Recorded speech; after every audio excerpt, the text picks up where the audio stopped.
What would you do if you were home alone and suddenly heard someone walking through your house? You check the front door, locked. The windows, locked. Every room, empty. But then you hear the footsteps again. This time, they're coming closer. And when you finally reach the room where the sound came from, you find absolutely nothing. No person, no explanation, just silence. But sometimes, the scariest part isn't what you find inside your home. It's what you discover after the police leave. Tonight, we're exploring 3 terrifying true horror stories from people who were home alone. 3 stories about strange sounds, unexplained visitors, and encounters that left people questioning whether they were ever truly alone. So turn off the lights, lock your doors, and whatever you do, if you hear footsteps in another room, don't assume you're alone. Story 1. The footsteps in the empty house. The first story happened to a woman living alone in a small house in a quiet neighborhood. She had lived there for several years. Nothing strange had ever happened before, until one night. It was around 2 in the morning when she suddenly woke up. At first, she didn't know why. The room was completely dark. The house was silent. Then she heard a sound from upstairs. A slow creak. She remained still. A few seconds later, she heard another. Then came a soft footstep. Someone was walking across the floor above her. She immediately sat up in bed. Her heart began racing. She lived alone. There was no one else inside the house. She reached for her phone and checked the time. 2:17 a.m. The footsteps continued, slowly moving from one side of the upstairs hallway to the other. Then they stopped. The silence returned. For several minutes, she didn't move. Then she heard 3 soft knocks. Knock, knock, knock. The sound came from directly above her bedroom. She grabbed her phone and called the police. While she was quietly explaining what was happening, she heard the footsteps again. But this time, they weren't upstairs. They were coming down the staircase. One step, then another. The wooden stairs creaked under the weight of someone walking down. She locked her bedroom door, then pushed a chair against it. The footsteps stopped outside. She could hear nothing. No movement, no breathing, just silence. Then the doorknob slowly began to turn. She held her breath. The handle moved down, then back up. It turned again, and suddenly, everything stopped. A few minutes later, she heard the front door slam. When the police arrived, they searched the entire house. Every bedroom, every closet, the basement, the attic. They checked the windows and doors. Nothing was broken. Nothing had been stolen, and there was no one inside. The police eventually left, but the woman stayed awake until morning. When the sun finally came up, she noticed something near the attic entrance. Fresh footprints. They were clearly visible in the dust. The footprints led toward the attic, but there were no footprints leading back out.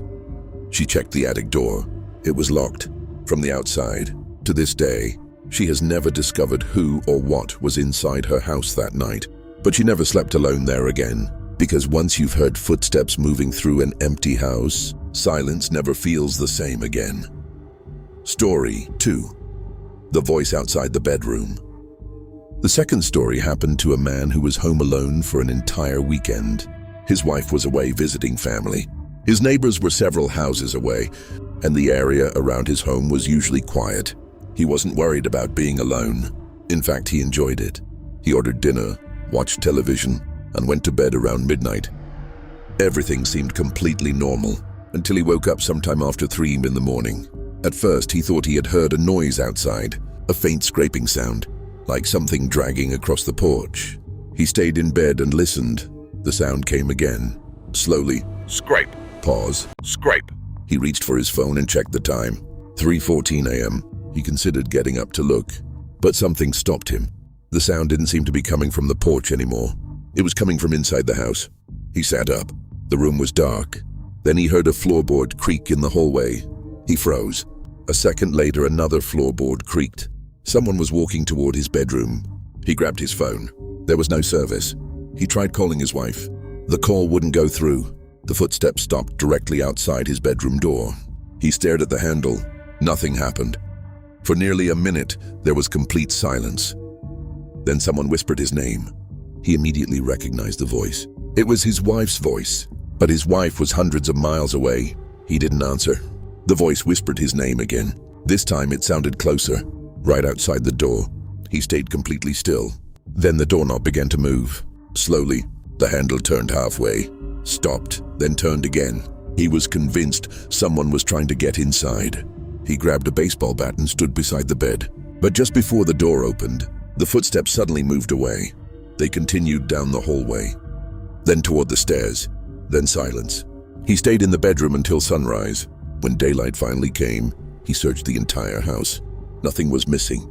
Every door was locked. Every window was closed. There was no sign that anyone had broken in. But when he went outside, he noticed something strange. There were wet footprints on the porch. They led from the edge of the yard all the way to his front door, but there were no footprints leading away. He checked the security camera. The camera had recorded the entire night. At 3:14 a.m., the porch light turned on. The video showed the empty porch. Nothing was there. Then at exactly 3:17 a.m., the camera suddenly went black. When it came back online several minutes later, the front door was standing open. The man was certain he had never opened it. And the most disturbing part? The camera showed no one entering, no one leaving, just an empty porch and a door that slowly opened by itself. He never stayed alone in that house again, because even now he says the thing that frightens him most isn't the footsteps. It isn't the voice. It's the fact that whatever was outside may have never needed to come inside. Story 3. The house that wasn't empty. The third story happened to a woman named Emily. She had never been afraid of being alone. In fact, she preferred it. She lived in a small 2-story house at the end of a quiet suburban street. The house wasn't isolated. There were neighbors on both sides. Streetlights lined the road, and the nearest police station was less than 10 minutes away. There was nothing about the place that seemed dangerous. But one Friday night, Emily was left completely alone. Her roommate had gone out of town for the weekend. Emily had decided to stay home. She had work to finish. The plan was simple: order food, watch something on television, go to bed early. Nothing unusual, nothing frightening. At least that's what she thought. Around 10:30 p.m., Emily ordered dinner and sat on the couch in the living room. The house was quiet. She could hear the television playing softly in the background. Outside, the wind moved through the trees. Every few minutes, a car passed on the street. Everything felt normal, until she heard a sound from upstairs. A single thump.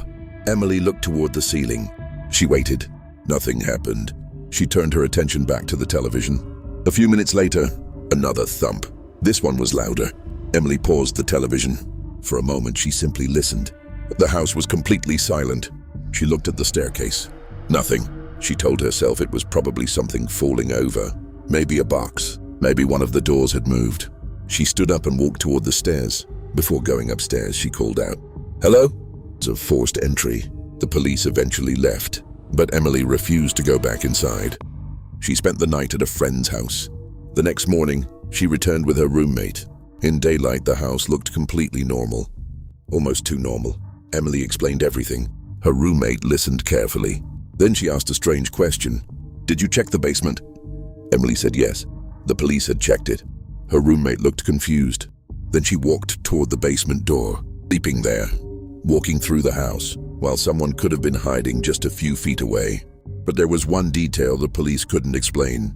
The basement door had been forced open from the outside, which meant someone had entered the house through the basement. But there was no evidence that they had left that way, and no evidence that they had left through the main house. The police searched the surrounding area. They found nothing. No suspect, no footprints, no security footage, nothing. Emily moved out soon after. But months later, she received a message from her former roommate.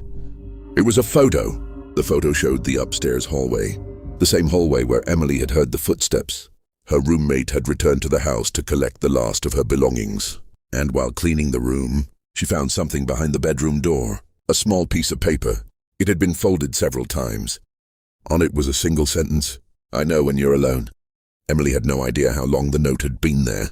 She had checked behind that door. The police had checked behind that door, and yet somehow, the note had been missed. To this day, she doesn't know whether the person hiding inside the house wrote it, or whether someone else had been watching the house from outside. But one thing is certain: that night, Emily thought she was alone.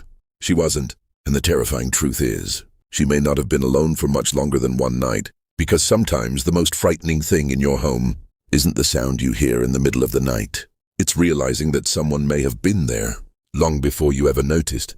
After hearing stories like these, being home alone doesn't feel quite the same anymore. A strange sound in the hallway, A door that suddenly moves, footsteps coming from an empty room. Most of the time, there may be a simple explanation, a house settling, the wind, a forgotten noise. But sometimes, there isn't.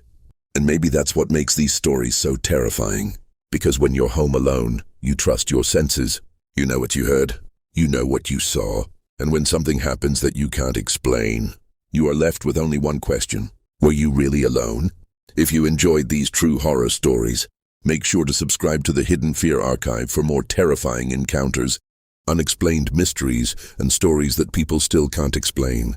And before you go to sleep tonight, check the locks, check the windows, and maybe take one last look down the hallway. Because sometimes the house is quiet for a reason, and sometimes the silence is only waiting for you to notice that you are not alone.